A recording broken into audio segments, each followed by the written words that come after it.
Hi again, welcome back. Today we're going to be taking a look at the Samsung Galaxy S8 in 2021. See if it holds up still a number of years later. Let's go over the build quality of this phone. It's got Gorilla Glass on the front and the back with a aluminium frame on the sides with a 5.8-inch screen that is a 84% screen to body ratio. It feels very good in the hand still, even to this day.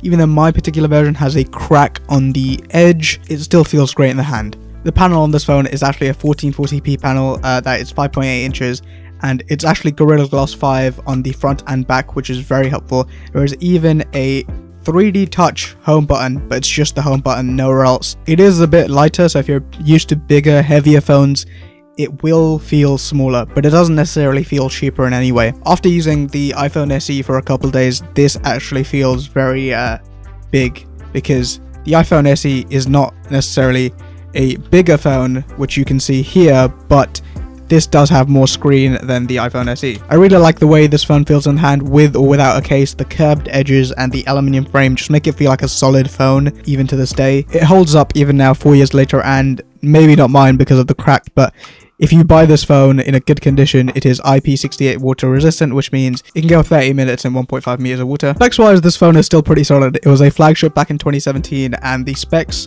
hold up now, but the software does hold it back a little bit. But anyway, let's talk about the specs a little bit. So it uses a Qualcomm Snapdragon 835. It's based off a 10nm processor, which is a little bit dated now, but it still performs pretty well. Even in games and rendering videos, this phone holds up even now. It also does handle multitasking pretty well, but where it really starts to show its age is not the hardware itself, because the CPU and RAM and GPU is pretty good. Software is where this phone really starts to show its age. It came out in 2017, and since then it's been updated once by One UI, Samsung's UI, and it's received an upgrade to Android 9.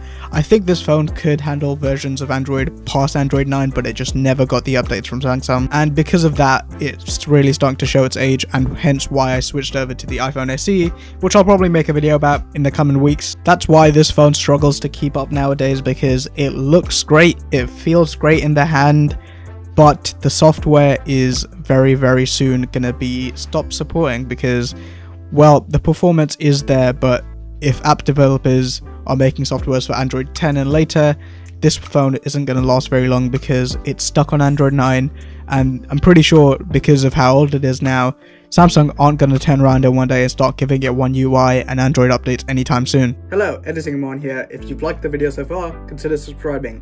It's free, and you should do it. Okay, thanks. Back to the video. Let's talk about the cameras on the Samsung Galaxy S8 real quick. The back camera is a 12 megapixel f1.7 that has flash, and it can shoot video up to 4K 30 frames per second, but I normally use it in 1080p 60, but it can also do 720p at 240 frames per second for some reason if you want to do some slow-mo type stuff. The front facing camera is 8 megapixel and it takes decent looking selfies even now, but at the same time, if you're going to be using it for Instagram, Snapchat, TikTok, any story-based camera application, it's not going to be the best because, well, software. Software is where this phone fails.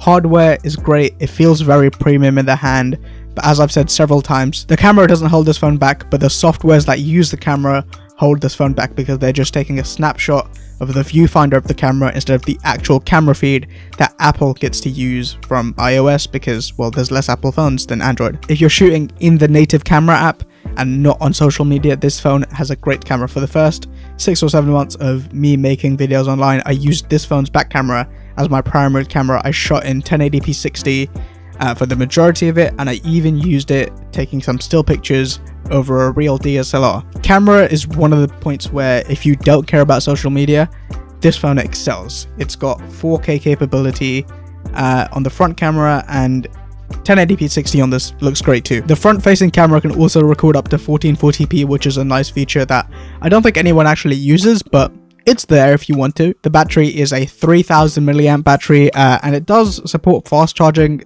to a certain extent, I think, but it is 4 years old, and in my case, the battery has held up pretty alright, but if you're gonna buy this phone now, just make sure the battery health isn't terrible, because, well, it's gonna pop up with a bunch of notifications saying that the battery has been used by background apps, or you need to optimize this, or you need to stop this app being used in the background and such and such. So it does last 5 to 6 hours on a normal day, and my screen time average is around 4 point something, so I normally make it through the day, no problems. But just make sure if you're going to buy this phone now that the battery isn't an issue, because the software is going to keep telling you to optimize things over and over again if your battery health is below a certain standard. I don't know if there's a particular way you can test that, but just make sure that the seller you're getting it from has either replaced the battery recently or the battery has good health out of the box. But again, there is some software optimization stuff if you don't get the best battery. I mean, if you can pick this phone up for 100 or 120 pounds, it's still pretty decent. You can get them in good condition. I'd say the software is where you're going to see yourself struggling more than a newer phone, but the USB-C phone and the fact that this still has a headphone jack is very, very good, because you're not going to have to switch over to Bluetooth entirely. But I do think in the upcoming year that this phone is going to die because of the lack of software features that it has, and not just because it's not being supported, but just because over time Android is moving on while this phone is stuck on Android 9. So if you need a phone for about a year and you can pick one of these up for around 100, I wouldn't pay more than 150 for this personally, because you can get S9s as well. I don't think those are the best.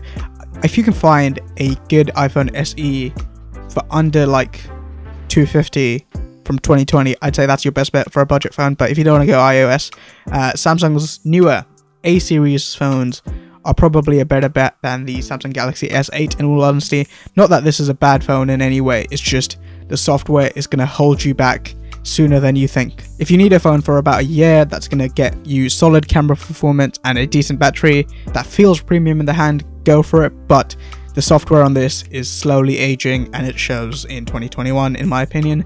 Besides that, that's been it for today's video. I hope you enjoyed it. Until next time, eat some fruit, and I'll see you later.